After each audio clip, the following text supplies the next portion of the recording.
The other day on a dare, a friend of mine and I both applied to the same company.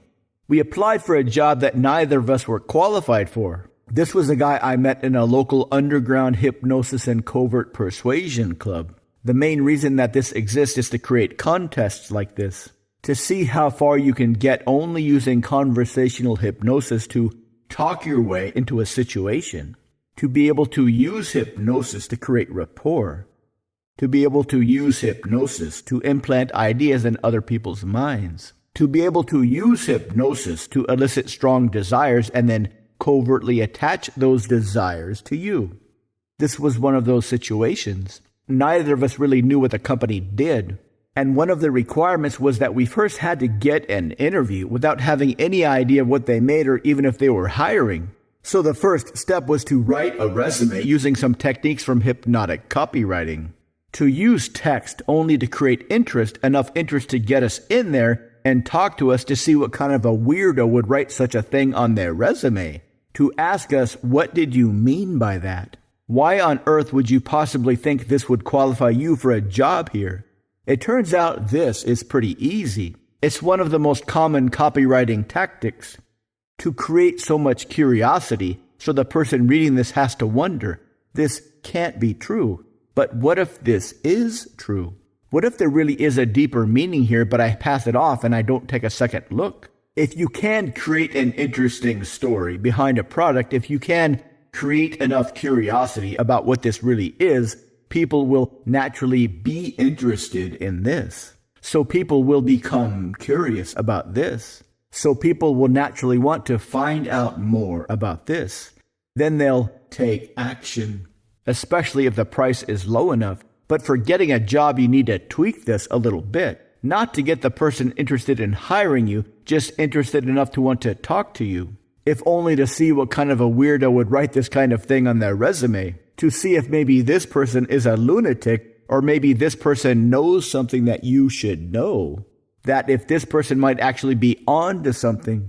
That this person might actually be onto something worth looking into. And once this happens, the next step is to get in front of them. To have a face-to-face conversation where you can elicit and set anchors, where you can elicit and build buying desire, where you can elicit and build hiring desire. Or if gender appropriate, you can create unfathomably strong sexual desire. But because this is happening during a job interview, you have to be very, very covert. You have to be very discreet. You have to deliver this message subconsciously. You have to be able to understand this message subconsciously. So even if you don't get a job offer, they will ask you to go out for drinks. And once you leave the interview room and go to a bar, then this becomes a completely different conversation. This is why writing the perfect resume is so important. To get their attention. So they want to talk to you regardless of the reason. Because if you get a face-to-face conversation, you can use all kinds of deeply covert and powerful hypnosis. So even if you aren't close to being qualified, you will get hired. And the best part is they won't even remember why they hired you, since they would have been under a deep state of erotic hypnosis when they made the decision to hire you. So they'll have to come up with their own reason. Since the only goal was to get hired, we expected to be fired a week or so later, depending on the actual job.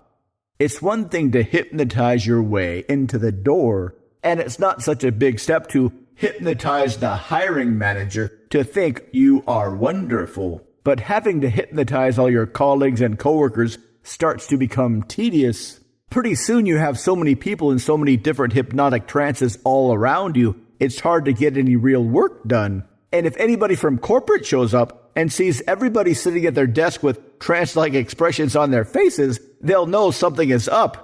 And then they'll see you with a happy, confident expression, and they'll know you are the culprit. They'll know that you are the one who decided to hypnotize everybody.